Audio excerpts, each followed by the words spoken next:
xibaar yu wér te wóor ca tàng ba abonnez-vous pour ngeen di mën di jot suñuy vidéo.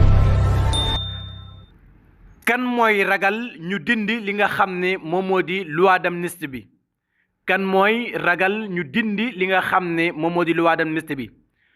jaajëfal nañu leen ci ànd bi ak Buzz 221 HD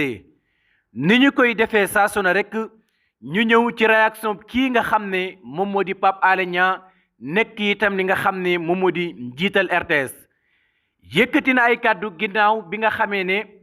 kii di Aïssata Tall Sall mi ngi doon wax ne loi d'amnistie bii nga xam ne Macky Sall defoon na ko ci réew mi dem bàyyi ko fi kenn du ko daal di laal waaye itam di xamle ne ragalun ba pare moom taxaw ne lii nga xam ne moom moo di loi bi kenn du ko laal. waaye mu mel ne Pape Alé Niang réaction am lenn la mu di lee nga xam ne xewoon na fi ci jamonoy kii nga xam ne moom moo di Macky Sall lépp dafa war a daal di leer loi d'amnistie bi bu ñu ko laalaat maanaam bu ñu ko dindiwaatut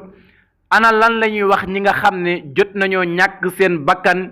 ci jamonoy kii nga xam ne moom moo di Macky Sall ci loo xam ne jaarul yoon benn yoon. waaye itam toftalaat ca ne ana lan la ñuy wax njabootu kii nga xam ne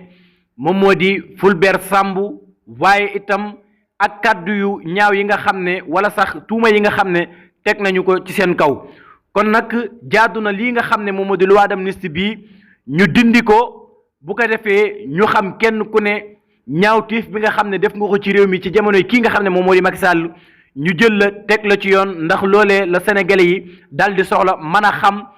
lan mooy dëgg ji ak ñen ñoo nekk ci ginnaaw ñaawtiif yi nga xam ne xewoon na fi ci diggante 2021 jàpp 2024 boo waral lu toll ci lu war a toll ci 83 personnes yoo xam ne jot nañ cee ñàkk seen bakkan loolee dafa war a nekk loo xam ne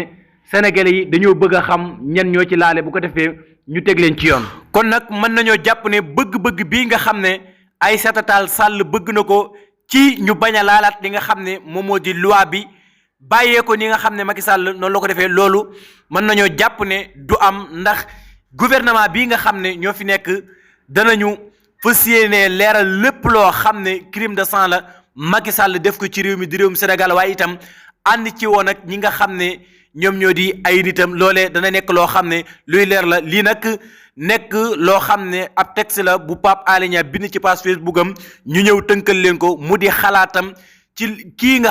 wax kàddu yi nga xam ne Aïssata Tall Sall wax na ko jëmee ko ci loi d'amnistie bi ngir bëgg ñu nëxal li nga xam ne moo fi jot a am ci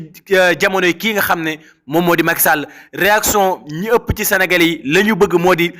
nañu leeral kenn ku ne nan nga taqee ci li nga xam ne moom moo xewoon ci réewum Sénégal waral lu war a toll ci 83 personnes ñàkk ci seen bakkan ñenn ñi disparaître te kenn xamatul fu ñu daal di nekk.